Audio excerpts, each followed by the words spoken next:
Hi, everyone. I hope you are all doing so amazing today. Thank you for hanging out with me today, and I'm happy to be helping you along the way.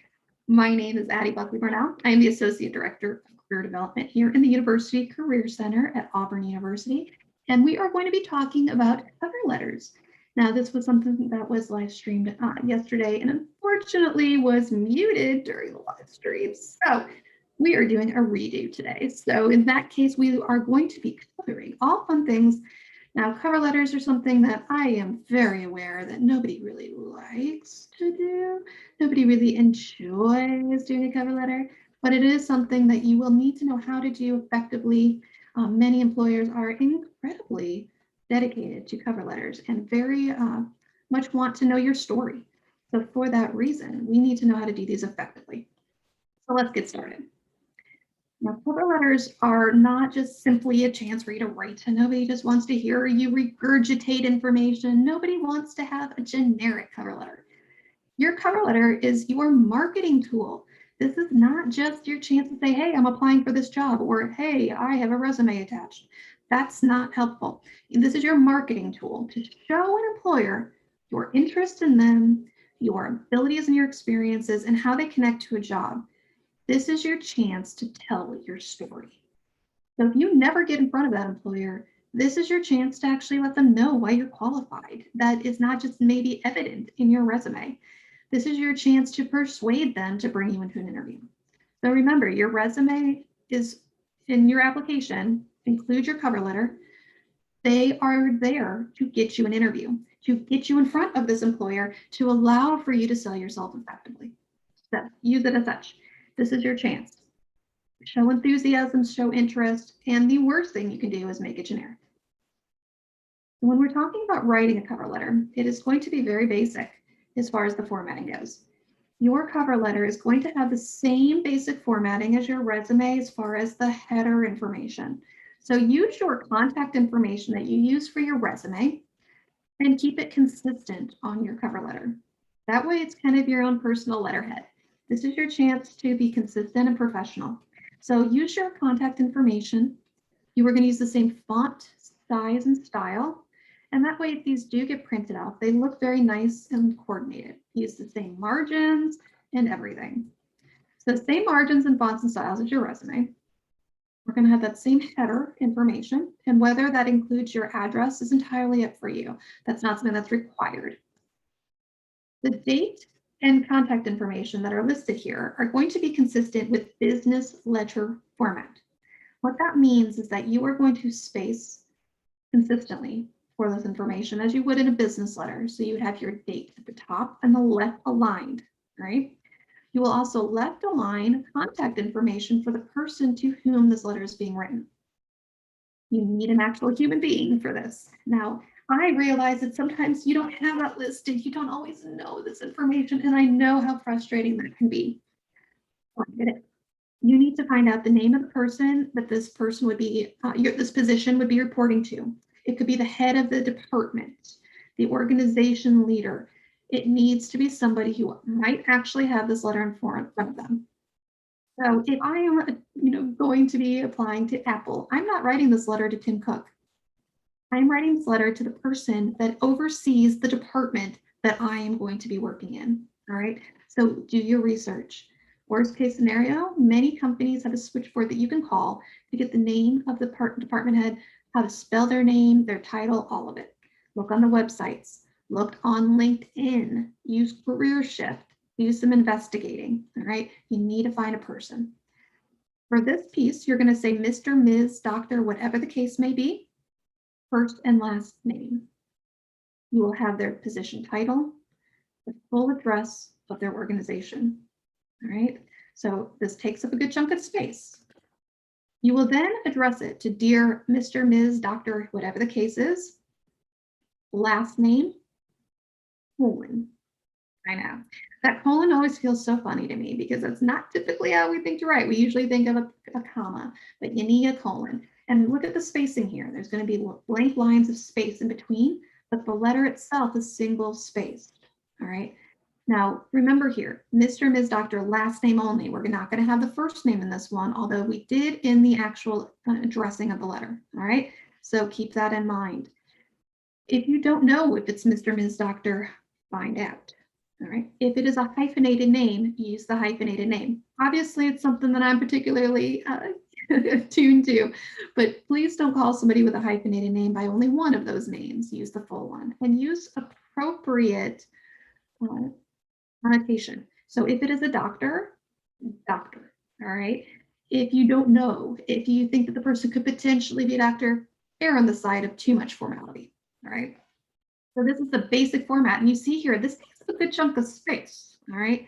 Your cover letter should only be 1 page in length, and that can be tricky. So keep this in mind that space needs to be accommodated for. Now your cover letter itself is going to be 3 to 4 paragraphs long.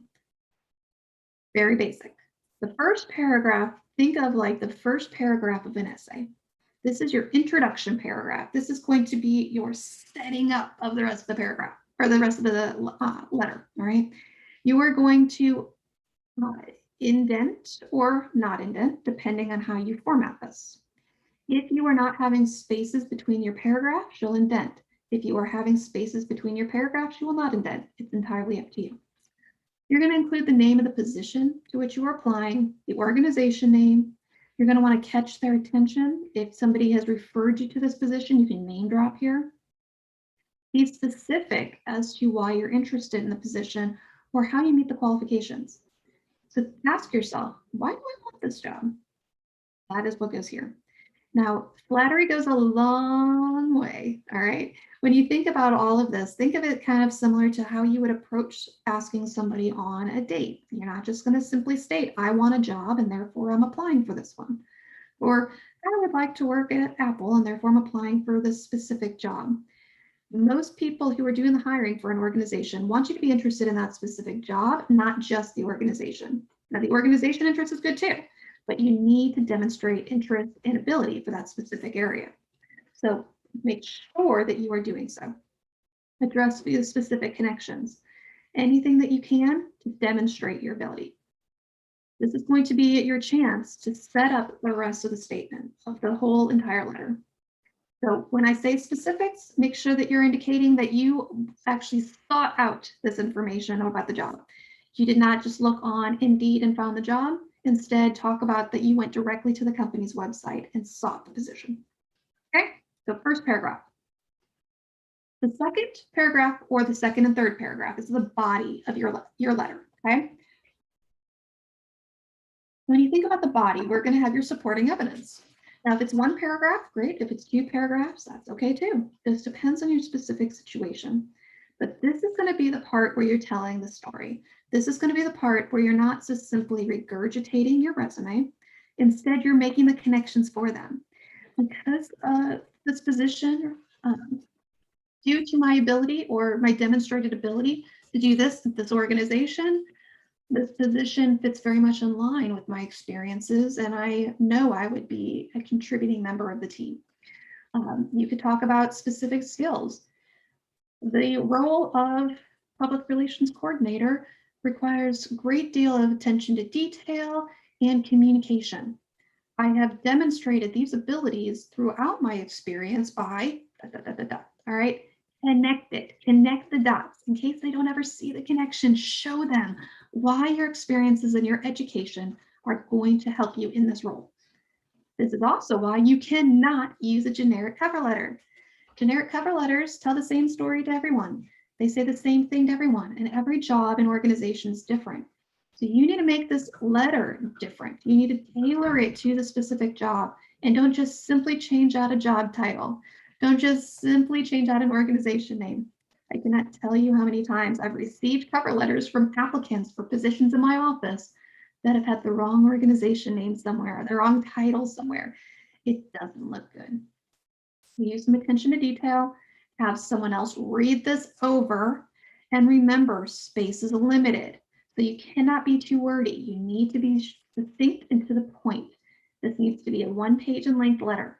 So for that reason, remember, the people that are reading this do not have time. Make it short, sweet, to the point. The last paragraph is going to be your conclusion and call to action. So this is going to be restating your interest, showing confident language, all right? So there's a big difference between things like, I think I'd be a good candidate for this position, and I am confident in my abilities to contribute to this team. There's a big difference between I hope to hear from you soon, and I look forward to speaking with you more about this role. Those are very different terms and languages, all right? So keep that all in the forefront of your mind of how this might be received by your audience. You are going to showcase any abilities here, and so demonstrate abilities by saying, I would love for you to view my portfolio and including the link. I look forward to hearing from you about this role. Here's the best way to contact me. Positive conclusion. Sincerely, space down and type your name. Now you all have access to Adobe Pro because you're a student at Auburn University and you have free access. You are going to want to use Adobe Pro to insert your signature into your actual cover letter, all right? Now to insert your signature, that can be a little tricky the first time you do it. So make sure that you are watching our quick tip video that you can find on our YouTube channel about how to insert a signature into an Adobe product or into a document so that it is exactly your signature and it looks very nice and professional. Remember, we have 1 page of length that you can work with here, and so that can be very tricky to do. These are all things that we're going to leave out of this discussion. All right, people sprinkle in religious terminology or religious elements. They sprinkle in information about their family and their political status or their religion. And that, again, is not stuff that goes into an actual cover letter. So remember that those stay out of the actual document. Now, accuracy, terminology, grammar very much count here. So before you send any kind of document, a resume, a cover letter, anything, make sure you have humans looking it over. That is a very important distinction. We want to make sure that anytime you are sending this stuff, that it is exactly what you want it to be before you send it. Now, one of the fun tricks here too is that we want to use the terminology of the organization. So if you are having the job description in front of you, think about using this fun little trick to make sure that your information is aligning. So what you do is use something like Wordle, which is a word cloud generator. You will cut and paste the actual job description into one Wordle. All right, create a word cloud. What happens in that is that the things that are said most often or repeated are larger. Okay, do the same thing with your cover letter. Now, if you're seeing the large words like sales, member, that they are not also on yours, that's the problem. All right, it's a good way just to kind of remind yourself of the things that you need to hit on. If you see any specific terminology, use their verbiage. Make sure that in your resume and your cover letter, you're using the terminology of the audience. Any specific program titles, use them and make sure it's all matching up. All right, but this is a good visual way of doing that. Now, when you attach this document, it will typically be attached to an application in the cover letter section, but save it as a PDF. All right, that way when they pull it up, it looks exactly how you want it. Word to the wise. You're going to be making a lot of cover letters. Excuse me. Save it with a title that will be true to it, that you will attach the right one. All right. So if you have a specific organization name, it's okay to say, for me, it would be like ABB, my initials, organization name. So ABB, Auburn University. That way, it's titled as you say it in an appropriate way that you'll remember. So not just ABB cover letter, because then who knows what you're going to end up with. All right.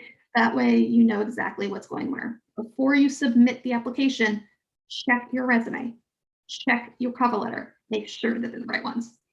Can't tell you how many times that's been a mistake. All right. So very easy to do. Come in. It's easy to say that that's easy to do. That's not a very accurate statement. This can be challenging. This is not fun. It's easier for us to review it for you than it is for you to actually do it. I'm aware of all of that. So make sure we have it reviewed. Come into our drop-in hours. We are happy to review your cover letters, your resumes, all that fun stuff. And our drop-in hours are virtual right now, so you can do that from the comfort of your home. Let us talk this through with you. It's a very important skill that you are going to consistently need throughout your life. And so make sure that you are using that resource. Now you can access information about cover letter writing at aub.ie/resume. You can also access information through our job search guide. That is aub.ie/JSG. Our job search guide is incredibly beneficial to helping you craft these documents, goes over all of this formatting information, what to include where, and can be very useful to you in your search. You can also come in and get a paper copy if you'd like. Hope that was helpful for you today. If you have questions, let us know and make sure that you're making use of your time. Remember, we are here to help you up to 5 years after you graduate. So continue to use our services throughout. Have a great day, and thanks again from the Auburn University